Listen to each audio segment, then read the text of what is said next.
എല്ലാവർക്കും വീണ്ടും my style കുക്കിങ്ങിലേക്ക് സ്വാഗതം. അപ്പോൾ ഇന്ന് നമ്മൾ ചെയ്യാൻ പോകുന്നത് ഒരു പൊരിച്ച പത്തിരിയാണ്. ഈ പൊരിച്ച പത്തിരി ചെയ്യുന്നത് പുട്ടുപൊടി വെച്ചിട്ടാണ് കേട്ടോ. ഇത് പുറത്ത് നല്ല ക്രഞ്ചിയാണ്, അകത്ത് നല്ല സോഫ്റ്റാണിത് ഈ പത്തിരി. അപ്പോൾ ഇതെങ്ങനെ ചെയ്യുന്നത് നോക്കാം. ഇതിന് കറിയുടെ ഒന്നും ആവശ്യമില്ല കേട്ടോ, ചായ മാത്രം മതി കഴിക്കാൻ വേണ്ടിയിട്ട്, അത്രയും ടേസ്റ്റായിരിക്കും.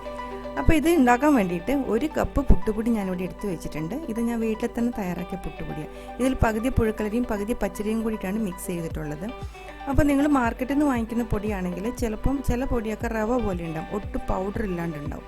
അപ്പോൾ അങ്ങനത്തെ പൊടി എടുക്കുന്നെങ്കിൽ ഇടിയപ്പത്തിൻ്റെ പൊടിയും കൂടി 1 ടേബിൾ സ്പൂൺ അതിൻ്റെ അകത്തേക്ക് ചേർത്ത് കൊടുത്തിട്ട് എടുക്കണം. റവ മാത്രമായിട്ടുള്ള പൊടിയാണെങ്കിൽ നമ്മളിത് പരത്തിയിട്ട് എണ്ണയ്ക്കകത്തേക്ക് ഇടുമ്പോഴത്തേക്കും വിരിഞ്ഞു പോകാൻ ചാൻസ് ഉണ്ട്. അപ്പോൾ അതുകൊണ്ട് കുറച്ച് ഫൈനായിട്ടുള്ള പൊടിയും കൂടി ചേർത്തിട്ട് വേണം എടുക്കാൻ വേണ്ടിയിട്ട്. പിന്നെ 1/2 കപ്പ് തേങ്ങയും 1/2 സവോളയും കൂടി എടുത്ത് വെച്ചിട്ടുണ്ട്. സവോളയാണ് കേട്ടോ ചേർത്ത് കൊടുക്കുന്നത്. പിന്നെ 1 ടേബിൾ സ്പൂൺ പെരിഞ്ജീരകം. പെരിഞ്ജീരകത്തിന് സവോളയുടെ ടേസ്റ്റ് ആയിരിക്കും ചെറിയ ഉള്ളിയേക്കാളും ഏറ്റവും നന്നായിട്ട് ഉണ്ടാവും. അപ്പോൾ ഇതെല്ലാം കൂടിയിട്ട് മിക്സിയിൽ ഒട്ടും വെള്ളം ചേർക്കാണ്ട് ഒന്ന് അരച്ചെടുക്കണം. നല്ലോണം അരയണ്ട, ഒന്ന് ചതച്ചെടുത്താൽ മതി. ചതയ്ക്കുന്നതിൻ്റെയും അരയ്ക്കുന്നതിൻ്റെയും കൂടെ ഇടയ്ക്കൊരു പാകമുണ്ടല്ലോ, ആ ഒരു പാകത്തിലെടുത്താൽ മതി. പിന്നെ ഇത് മിക്സ് ചെയ്യാൻ വേണ്ടിയിട്ട് 2.5 കപ്പ് വെള്ളം തിളപ്പിച്ചിട്ടുണ്ട്. തിളച്ച വെള്ളത്തിലേക്ക് കുറച്ച് ഉപ്പും കൂടി ഇട്ട് കൊടുത്തിട്ട് നമ്മൾ എടുത്ത് വെച്ചിരിക്കുന്ന ആ പുട്ടിൻ്റെ പൊടി ഉണ്ടല്ലോ, അത് ഇതിൻ്റെ അകത്തേക്ക് കുറേശ്ശെ ഇട്ട് കൊടുത്തിട്ട് ഒന്ന് മിക്സ് ചെയ്തെടുക്കാം. പ്രശ്നമില്ല, ആ സിമ്മിലേക്ക് ആക്കി വെക്കണം. എന്നിട്ട് ആ സ്പൂണ് വെച്ചിട്ടൊന്ന് പതുക്കെ ഇതേപോലെ തേച്ചിട്ടൊന്ന് മിക്സ് ചെയ്യുകയാണെങ്കിൽ പുട്ടുപൊടി കട്ടയൊക്കെ പോയിട്ട് നല്ല വൃത്തിയായിട്ട് കിട്ടും. ഇനി അതിനകത്ത് എന്തെങ്കിലും മിക്സ് ആവാണ്ട് ബാക്കി കിടപ്പുണ്ടെങ്കിൽ തണുത്തതിന് ശേഷം കൈ വെച്ച് കുഴയ്ക്കുമ്പം ബാക്കിയും കൂടി മിക്സ് ആയിക്കോളൂ കേട്ടോ. ഇതിപ്പോൾ റെഡി ആയിട്ടുണ്ട്. തണുക്കാൻ വേണ്ടി നമുക്കിത് മാറ്റി വെക്കാം. തണുത്തതിന് ശേഷം നമ്മൾ അരച്ച് വെച്ചിരുന്ന തേങ്ങയുടെ ആ കൂട്ടുണ്ടല്ലോ, തേങ്ങയും പെരിഞ്ജീരകവും സവാളയൊക്കെ കൂടി അതും കൂടി ഇട്ട് കൊടുത്തതിന് ശേഷം നന്നായിട്ട് കൈ വെച്ചിട്ട് ചപ്പാത്തി മാവൊക്കെ കുഴയ്ക്കുന്ന പോലെ തന്നെ നന്നായിട്ടൊന്ന് മിക്സ് ചെയ്തെടുക്കണം. ഇത് നല്ലോണം അമർത്തി കുഴച്ചെടുക്കാം കേട്ടോ. ഇത് കുഴയ്ക്കുന്ന സമയത്ത് നോക്കണം, ഉപ്പ് കുറവുണ്ടെങ്കിൽ നമുക്ക് ഈ സമയത്ത് കുറച്ചും കൂടി ഉപ്പിട്ട് കൊടുത്തിട്ട് വേണം കുഴച്ചെടുക്കാൻ. ഇപ്പം നമ്മുടെ മാവ് നന്നായിട്ട് കുഴച്ചെടുത്ത് വെച്ചിട്ടുണ്ട്. ഇനി ഇത് ചെറിയ ചെറിയ ഉരുളകളായിട്ട് നമുക്ക് പരത്തിയെടുക്കാം.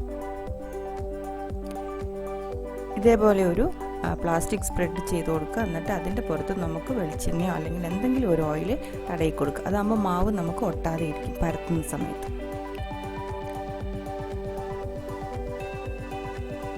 ഇനി ഇതൊരു ചപ്പാത്തിയുടെ റോളർ വെച്ചിട്ട് പരത്തിയെടുക്കണം. അത് ചപ്പാത്തി പരത്തുമ്പോൾ ഒത്തിരി തിന്നായി പോകാൻ പാടില്ല, കുറച്ച് നല്ല ഒരു തിക്നെസ്സിൽ വേണം ഇതൊന്ന് പരത്തിയെടുക്കാൻ വേണ്ടിയിട്ട്.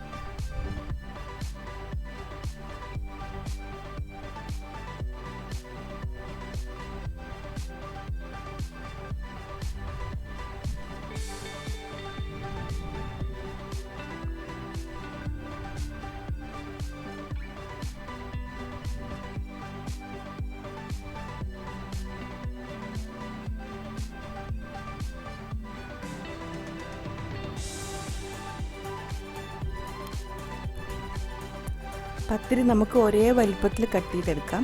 അതിന് വേണ്ടിയിട്ട് ഇതേപോലത്തെ ഒരു ഗ്ലാസ്സോ അല്ലെങ്കിൽ എന്തെങ്കിലും വട്ടമുള്ള ഒരു പാത്രം എടുത്തിട്ട് ഇതേപോലെ ഒരേ ഷേപ്പിൽ നമുക്കിതൊന്ന് കട്ട് ചെയ്തെടുക്കാം.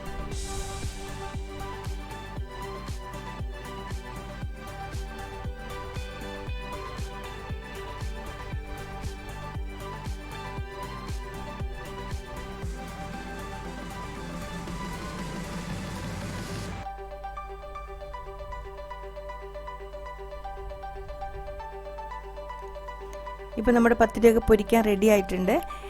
ഇത് കണ്ടോ, അപ്പോൾ ഇത്രയും തിക്നെസ് ഉണ്ട്. ഈ ഒരു പൊരിച്ച പത്തിരി കട്ട് ചെയ്തെടുത്ത സമയത്ത് ഇത്രയും തിക്നെസ് വേണം, അല്ലെങ്കിൽ എണ്ണയ്ക്കകത്തേക്ക് ഇടുമ്പോഴത്തേക്കും പപ്പടം പോലെ പൊള്ളിപ്പോവും, അകത്ത് നമുക്കങ്ങനെ സോഫ്റ്റായിട്ട് കിട്ടില്ല. ഇപ്പോൾ എല്ലാം എടുത്ത് വെച്ചിട്ടുണ്ട്. ആ 1 കപ്പ് പുട്ടുപൊടി കൊണ്ട് ഒരു 25 ഇതേ അളവിലുള്ള പൊരിച്ച പത്തിരിക്കുള്ള ആ ഒരു ഇത് കിട്ടിയിട്ടുണ്ട്. ഇനി നമുക്കിത് എണ്ണ ചൂടാക്കി അതിൻ്റെ അകത്തേക്ക് ഇട്ടിട്ട് വറുത്തെടുക്കാം. എണ്ണ ചൂടായിട്ടുണ്ട്. ഓരോന്നോരോന്നായിട്ട് നമുക്കിനി ഇട്ട് കൊടുക്കാം. അതിൻ്റെ അകത്തേക്ക് ഇട്ട് കൊടുത്തതിന് ശേഷം അടിപൊളി സൂപ്പർ പത്തിരി റെഡിയാക്കിയെടുക്കാം.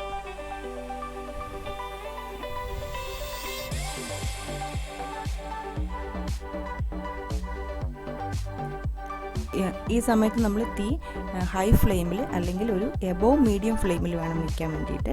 എന്നാൽ മാത്രമേ പത്തിരി പെട്ടെന്നൊന്ന് ഫ്രൈ ആയി കിട്ടുള്ളൂ. അല്ലെങ്കിൽ തീ കുറച്ചിടുകയാണെങ്കിൽ ഇതിങ്ങനെ വെളുത്ത് തന്നെ ഉണ്ടാവും, പെട്ടെന്ന് അത് ബ്രൗൺ കളറിൽ അല്ലെങ്കിൽ ആ ഒരു മൊരിഞ്ഞ് വരാൻ ചാൻസ് കുറവ്. അതുകൊണ്ട് ഹൈ ഫ്ലെയിമിൽ ആദ്യം ഇടുക, എന്നിട്ട് അതിൻ്റെ കളറൊന്നും മാറി തുടങ്ങുമ്പോഴത്തേക്കും മീഡിയം ഫ്ലെയിമിലേക്ക് മാറ്റി കൊടുത്താൽ മതി കേട്ടോ. ഇപ്പം പത്തിരിയൊക്കെ ഏകദേശം റെഡി ആയിട്ടുണ്ട്. ഇനി നമുക്കിത് കോരിയെടുക്കാം.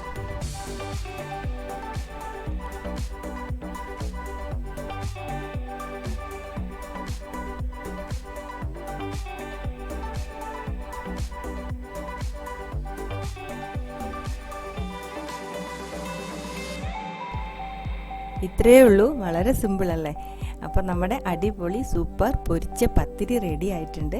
നിങ്ങൾക്കൊക്കെ ഈ റെസിപ്പി ഇഷ്ടമായി എന്ന് വിചാരിക്കുന്നു. അറിയാത്ത ആൾക്കാർ തീർച്ചയായിട്ടും റെസിപ്പി ഒന്ന് ട്രൈ ചെയ്ത് നോക്കണം കേട്ടോ. ഞാനൊരു ക്രിസ്പിനെസ് ഒന്ന് കാണിച്ചു തരാം. ഇപ്പോൾ നമുക്ക് ഒരെണ്ണം എടുത്തിട്ട് ഒന്ന് മുറിച്ച് നോക്കാം.